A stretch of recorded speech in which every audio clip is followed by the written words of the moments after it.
ایک بات مجھے شادی کے پہلے دن سے ہی بہت پریشان کرتی تھی۔ میرا نام نورین ہے۔ میری شادی کو 2 ماہ ہو چکے ہیں۔ میرے چہرے پر بدنما داغ اور دانے تھے جو بہت کوشش کے باوجود نہ جا سکے۔ میں بہت مطمئن ازدواجی زندگی گزار رہی تھی۔ پرندوں کی کھلکھلاہٹیں میرے صحن میں روز آتی۔ میرے شوہر اعجاز صاحب بہت عجیب انسان ہیں۔ وہ شادی کے دوسرے دن سے مجھے لے کر الگ وہموں کا شکار تھے۔ میں نے کھانا بنایا اور روم میں آئی تو دیکھا ان کے ہاتھ میں ایک پیالہ ہے جس میں وہ کچھ گھول رہے تھے۔ میں انہیں دیکھنے لگی۔ مجھ پر نظر پڑتے ہی وہ کچھ بے چین ہوئے۔ میں نے ان سے پوچھا کہ یہ آپ کے ہاتھ میں کیا ہے؟ تو کہا، دیکھو بیگم، یہ بیسن اور دودھ ہے، یہ لگاؤ تمہارا یہ چہرہ صاف ہو جائے گا، مجھے حکیم صاحب نے بتایا ہے۔ میں نے ان کو منع کرنا چاہا پر ناراضی کے ڈر سے چپ ہو گئی۔ انہوں نے میرے چہرے پر لیپ لگایا اور بولے، جا کر سو جاؤ۔ میں جیسے ہی بستر پر لیٹی، مجھے میرے پیٹ میں شدید درد محسوس ہوا، جیسے کوئی پیٹ میں سوئیاں چبھو رہا ہو۔ مجھے عجیب محسوس ہو رہا تھا پر میں نے توجہ نہ دی اور نظر انداز کرتی سو گئی۔ میری آنکھ رات میں پیاس کی شدت سے کھلی۔ میں نے پانی پیا اور کروٹ بدل کر لیٹ گئی۔ میری نظر میرے شوہر کی جگہ پر پڑی جو خالی تھی۔ میں نے ایک نظر گھڑی کو دیکھا جو رات کے 11 بجا رہی تھی۔ میں نے حیرت سے ادھر ادھر دیکھا، وہ کہیں نہیں تھے۔ تبھی باتھ روم کا دروازہ کھلا اور وہ باہر آئے۔ میں نے دیکھا وہ اپنے ہاتھ صاف کر رہے تھے۔ وہ واپس سونے لیٹ گئے پر میں درد سے بے چین رہی۔ میں نے برداشت کیا اور صورتیں پڑتی سو گئی۔ صبح میں نے اٹھ کر منہ دھویا تو دیکھا چہرہ پہلے سے زیادہ بدنما لگ رہا تھا۔ مجھے رونا آنے لگا۔ میری صورت اور خراب ہو گئی تھی۔ میں دل مار کے ناشتہ بنانے لگی۔ تبھی اعجاز روم سے باہر آئے اور مجھے دیکھ کر مسکرانے لگے۔ میں حیران کن تاثرات لیے ان کو دیکھنے لگی جو مجھے دیکھ کر کوئی بری بات نہیں بول رہے تھے بلکہ مسلسل مسکرا رہے تھے۔ میں نے ان کے لیے ٹیبل پر ناشتہ لگایا اور بولی کہ آپ ناشتہ کریں، میں آتی ہوں۔ میں کمرے میں آ کر خوب روئی۔ اعجاز اپنے آفس چلے گئے۔ اب یہی معمول بن گیا تھا۔ اعجاز روز مجھے دودھ اور پیسٹ کا لیپ بنا کر دیتے اور مجھے لگانا پڑتا۔ 1-2 بار میں نے منع کیا کہ دیکھیں میرا چہرہ خراب ہو رہا ہے اور میرے پیٹ میں بھی اسے لگانے سے درد ہوتا ہے۔ میری بات سن کر وہ مسکرانے لگے اور بولے، کیا مذاق کر رہی ہو؟ کبھی سنا ہے کسی سے بیسن لگانے سے پیٹ میں درد ہوتا ہے؟ میں نے خوشمگی نظروں سے ان کو گھورا اور بولنا چھوڑ دیا۔ اسی طرح 2 ماہ گزر گئے۔ میری حالت خراب ہونے لگی۔ میں نے ڈاکٹر کو چیک کروایا تو انہوں نے سب ٹھیک بتایا۔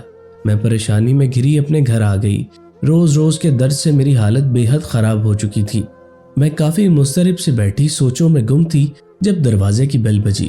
میں نے دروازہ کھولا تو اعجاز صاحب کو مسکراتے ہوئے پایا۔ انہوں نے سلام کیا اور مجھے کھانا لگانے کو کہا۔ ہم نے کھانا کھایا اور سونے لیٹ گئے۔ اعجاز صاحب مجھے لیپ پکڑا کر واش روم چلے گئے۔ میں نے جلدی سے وہ بیسن کا پیالہ بدل کر دوسرا اس جیسا پیالہ رکھ دیا اور اس پیالے کو چھپائی۔ میں جاننا چاہتی تھی کہ ایسا کیا ہے اس بیسن میں جس کی وجہ سے مجھے اتنی تکلیف سہنا پڑتی ہے۔ میرا تجسس کے مارے برا حال تھا۔ ایسی کون سی چیز تھی اس بیسن میں جو پیٹ کا درد ختم ہونے کا نام نہیں لیتا؟ میرے دل میں برے وسوسے جنم لینے لگے۔ اعجاز باہر آئے تو میں بھی لیپ لگانے لگی۔ وہ مجھے لیپ لگاتا دیکھ مطمئن ہو گئے اور اپنی جگہ پر آ کر لیٹ گئے۔ میں بھی شکر ادا کرتی سو گئی۔ میں نے پرسکون نیند لی۔ صبح سویرے فریش اٹھی مگر میں یہ دیکھ کر حیران رہ گئی کہ اعجاز صاحب کہیں نہیں تھے۔ میری حالت خراب ہونے لگی۔ میں پورے گھر میں پاگلوں کی طرح ان کو ڈھونڈنے لگی۔ میری بے چینی حد سے سوا تھی۔ برے خیال دل کو پریشان کر رہے تھے۔ میں نے ہر جگہ تلاشا پر وہ کہیں نہیں تھے۔ میں نے رو رو کر ان کو پکارا، نہ جانے وہ کہاں چلے گئے تھے۔ روتے روتے مجھے نیند آ گئی۔ میں نے خواب میں دیکھا ایک خوبصورت عورت جس کے گرد روشنی کا حالہ تھا۔ اس نے سفید پوشاک زیب تن کی ہوئی تھی۔ وہ عورت مجھے پکار رہی تھی۔ میں نے دیکھا وہ بے حد حسین لگ رہی تھی۔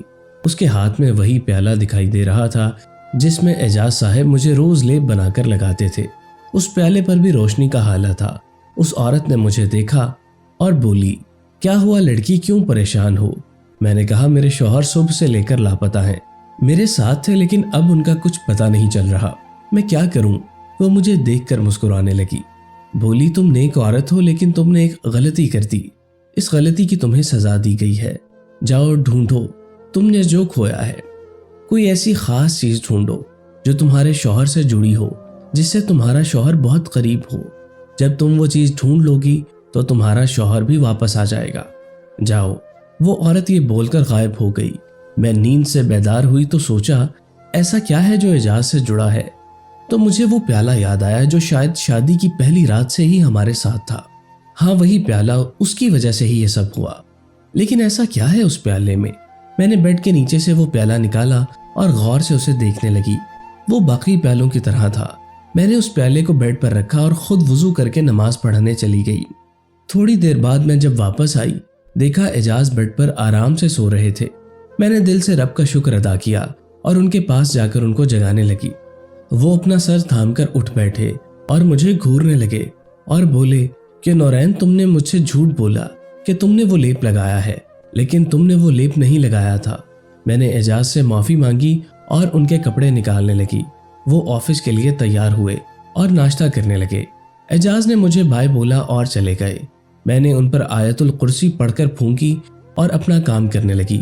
میں کام سے فارغ ہوئی تو کل کا پورا واقعہ میری آنکھوں میں جاذبیت کے ساتھ تازہ ہو گیا۔ میں نے سب چیزوں کے بارے میں بے حد سوچا۔ آخر کون سا راز چھپا تھا اس پیالے میں؟ کیا بات تھی جو اعجاز مجھ سے چھپا رہے ہیں؟ میرے لیپ لگانے پر ان کا رویہ مجھے بہت کچھ سوچنے پر مجبور کر رہا تھا۔ میں اپنے خیالوں میں گم تھی کہ باہر مکرانی کی آواز سنائی دی، پیالے ونڈالو، ونگا لے لو۔ میں نے یہ آواز سنی تو باہر آ گئی اور مکرانی کے پاس چوڑیاں دیکھنے لگی۔ میں نے اسے چوڑیاں لیں اور اسے پیالے دے دیے۔ ویسے بھی میرے پاس کافی پیالے ہو گئے تھے۔ میں نے چوڑیاں لی اور خوشی سے اپنے ہاتھوں میں پہنے گنگنانے لگی۔ میں نے اعجاز کے کپڑے پریس کیے اور ٹی وی دیکھنے لگی، پر میرا دھیان اب بھی اعجاز کی باتوں پر تھا۔ ان کی باتوں سے ظاہر تھا وہ کوئی بڑا راز اپنے دل میں دبائے بیٹھے ہیں۔ صبح سے شام ہونے کو آئی تھی، اعجاز اب تک گھر نہیں آئے۔ میں پریشان سی دروازے پر ان کی راہ تک رہی تھی۔ میں نے 2 نفل حاجت کے پڑھے اور رب سے اعجاز کی سلامتی کی دعائیں مانگی۔ کچھ دیر بعد مجھے گاڑی کا ہارن سنائی دیا۔ میں باہر آئی تو دیکھا اعجاز کا ہاتھ پٹیوں میں جکڑا ہوا تھا، چہرے پر بھی خراشیں تھیں۔ میں بہت غم زدہ ہوئی۔ اعجاز کو میں نے سہارا دے کر بیڈ پر لٹایا اور باہر آ کر رونے لگی۔ اعجاز کی صحت کے لیے دعا کرنے لگی۔ رات ہوئی۔ میں نے اعجاز کو سوپ دیا اور خود پیالہ ڈھونڈنے کچن میں چلی آئی۔ میں نے پورا کچن چھان مارا پر مجھے کہیں وہ پیالہ نہ ملا۔ میں پریشانی کے عالم میں چاروں طرف پیالہ ڈھونڈنے لگی۔ میری حالت یہ تھی کہ میں نے کوئی بستر بھی باقی نہیں چھوڑا تھا۔ اچانک میرے ذہن میں صبح والی مکرانی کا خیال آیا تو میرے دماغ کی نسیں پھٹنے کو ہو گئیں، یعنی میں نے وہ پیالہ بھی اس مکرانی کو دے دیا۔ میں یہ کہہ کر ہاتھوں میں سر گرائے رونے لگی۔ میری زندگی میں یہ سب کیا ہو رہا تھا؟ مجھے کچھ سمجھ نہیں آ رہا تھا۔